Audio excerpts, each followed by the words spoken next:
एक 17 साल की लड़की बिना किसी हथियार, बिना चश्मे और बिना खाने के उस ग्रीन हेल यानी हरे नर्क में 10 दिनों तक जिंदा रह सकती है। आज की यह कहानी किसी फिल्म की पटकथा नहीं है। यह 1970 के दशक की एक सच्ची घटना है जिसने पूरी दुनिया को हिलाकर रख दिया था। 17 साल की जूलियन कोएप्के अपनी मां मारिया के साथ लांसा फ्लाइट 508 में चढ़ी।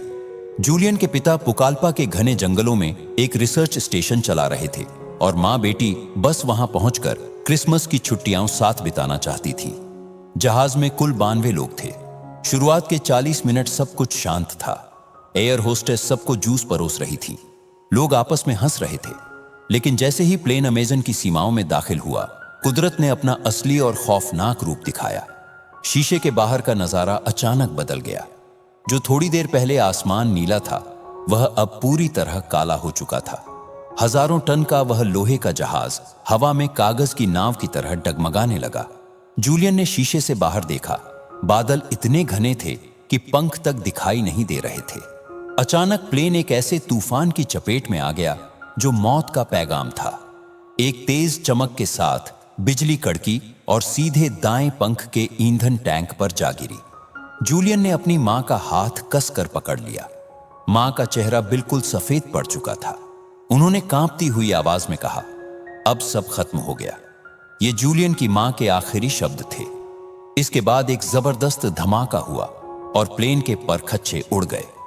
जूलियन को बस इतना याद है कि वह अपनी सीट के साथ हवा में चक्कर काटती हुई नीचे गिर रही थी। चारों तरफ का शोर अचानक खत्म हो गया था।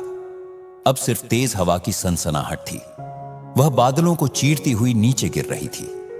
उसके बगल की दोनों सीटें खाली थीं और वह अपनी सीट से बंधी हुई करीब 3 किलोमीटर की ऊंचाई से सीधे अमेजन की गहराइयों में समा रही थी। मौत अब सिर्फ कुछ सेकंड दूर थी। जूलियन का शरीर पूरी तरह जवाब दे चुका था। उसे लग रहा था कि अब सब कुछ खत्म होने वाला है।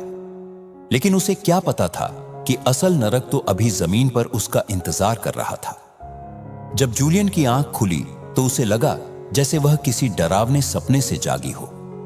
चारों तरफ बस गहरा हरा रंग था और कानों में कीड़ों की ऐसी आवाज गूंज रही थी जो उसने पहले कभी नहीं सुनी थी। उसने आंखें खोलने की कोशिश की, लेकिन दाहिनी आंख पत्थर की तरह भारी और बुरी तरह सूजी हुई महसूस हो रही थी। उसका चश्मा गायब हो चुका था और उसके बिना उसे सब कुछ धुंधला सा दिखाई दे रहा था। वह सूखे पत्तों और कीचड़ के ढेर पर बेहोशी की हालत में पड़ी हुई थी।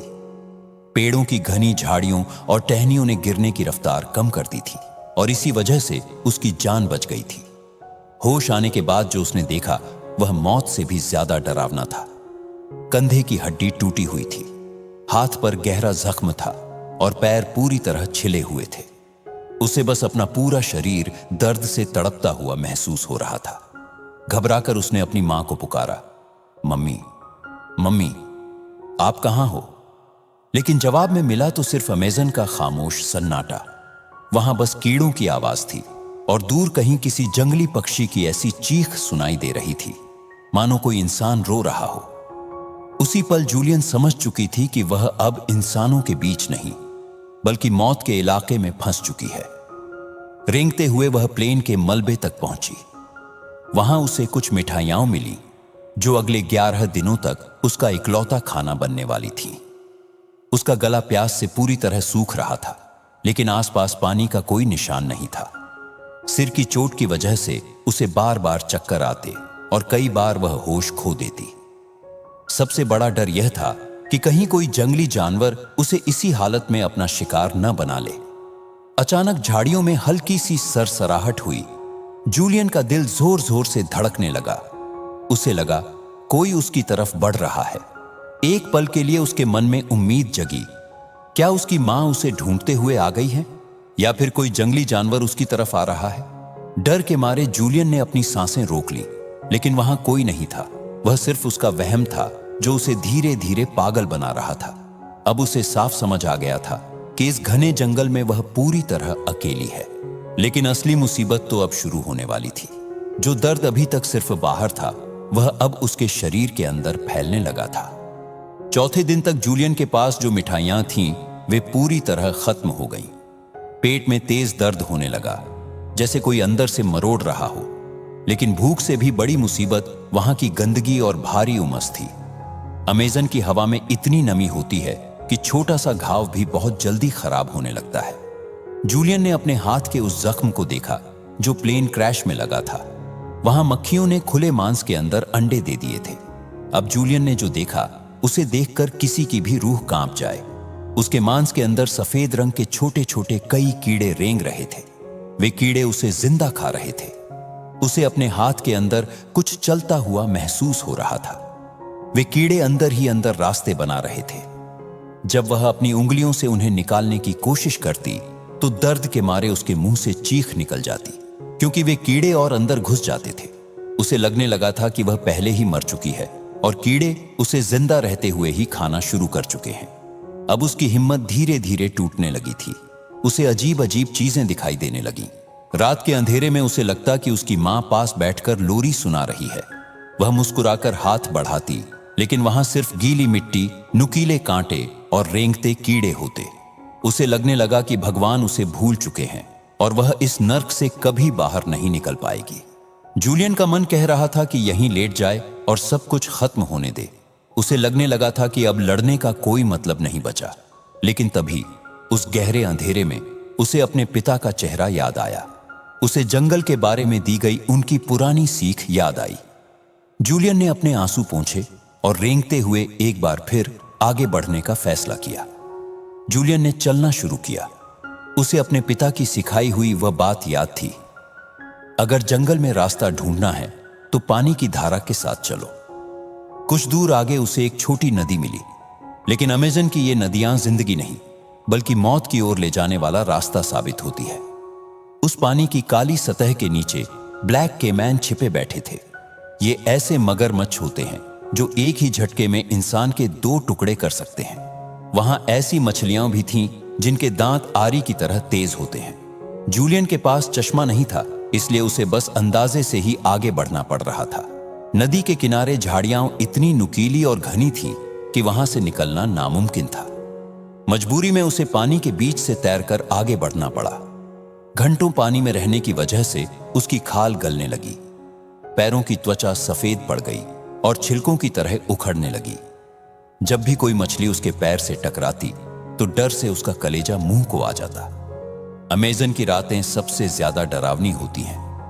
कड़ाके की ठंड और बहुत तेज बारिश। जूलियन के पास कपड़ों के नाम पर सिर्फ एक फटी हुई ड्रेस बची थी।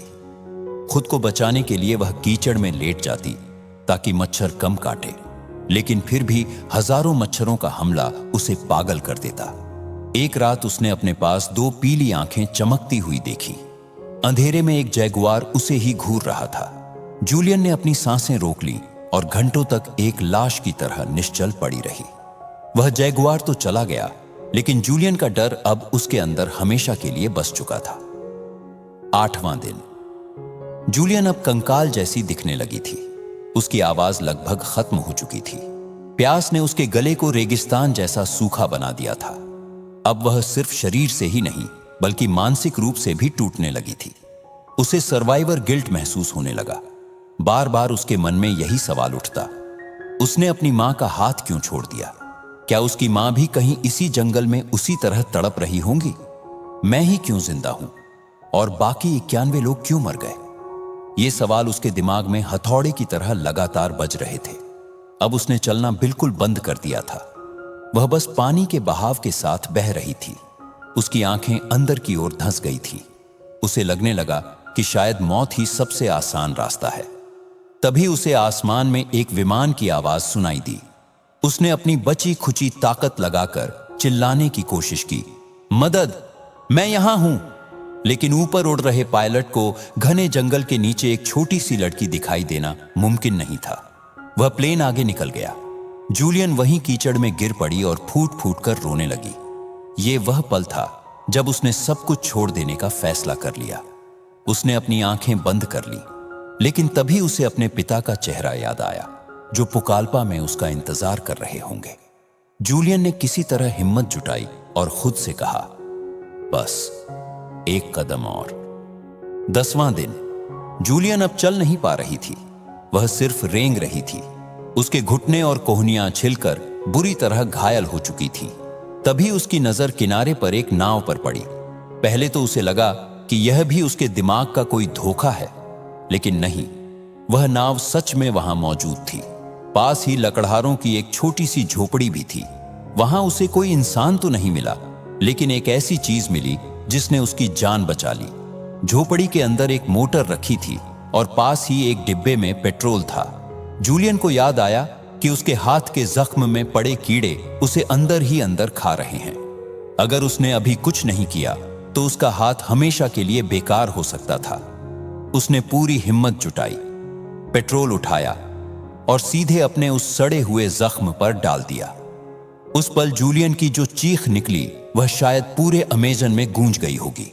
दर्द ऐसा था जैसे किसी ने जलता हुआ लोहा उसके हाथ पर रख दिया हो। उसका शरीर तेज झटके लेने लगा। वह फर्श पर तड़पने लगी, लेकिन पेट्रोल की उस तेज जलन की वजह से करीब 50 से 60 कीड़े उसके मांस से बाहर निकल आए। इसके बाद जूलियन दर्द और कमजोरी के कारण वहीं बेहोश हो गई। उस रात वह उसी टूटी फूटी झोपड़ी के फर्श पर पड़ी रही। उसे नहीं पता था कि अगली सुबह उसकी जिंदगी में एक नया सूरज उगने वाला है। अगली सुबह कुछ स्थानीय लोग वहां पहुंचे। जब उन्होंने झोपड़ी का दरवाजा खोला तो उनकी आंखें खुली की खुली रह गईं। सामने एक ऐसी लड़की पड़ी थी जिसकी हालत लगभग एक लाश जैसी थी। उसके शरीर से पेट्रोल की तेज महक आ रही थी और एक आंख पूरी तरह बंद थी। एक पल के लिए उन्हें लगा कि शायद वह जंगल की कोई देवी है, लेकिन जब जूलियन ने टूटी फूटी स्पेनिश में अपनी कहानी सुनाई तो वे लोग सन्न रह गए। उन्होंने उसे खाना दिया और फिर नाव से करीब 7 घंटे का सफर तय करके उसे अस्पताल पहुंचाया। जब जूलियन के पिता उससे मिलने अस्पताल पहुंचे तो दोनों के पास कहने को कोई शब्द नहीं थे, बस आंखों में आंसू थे। 92 यात्रियों में से जूलियन ही वह इकलौती इंसान थी जो मौत को हराकर वापस लौटी थी। लेकिन इस चमत्कार के साथ एक बहुत बड़ा दुख भी जुड़ा था। बाद में पता चला कि जूलियन की मां भी उस विमान हादसे में जिंदा बच गई थी, लेकिन उनके पैर टूट चुके थे और वह चल नहीं सकती थी। वे कई दिनों तक उसी मलबे के पास अपनी बेटी को पुकारती रहीं, मदद का इंतजार करती रहीं और आखिरकार जूलियन के मिलने से कुछ ही दिन पहले उन्होंने दम तोड़ दिया। जूलियन को पूरी जिंदगी इस बात का गहरा पछतावा रहा कि वह अपनी मां को ढूंढ नहीं सकी। जूलियन कोएप्के ने मौत को भी हार मानने पर मजबूर कर दिया। अगर आप जूलियन की जगह होते तो क्या करते? कमेंट में जरूर बताइए। वीडियो पसंद आई हो तो इसे लाइक करें और ऐसी ही सच्ची कहानियों के लिए सब्सक्राइब जरूर करें। मिलते हैं अगले वीडियो में।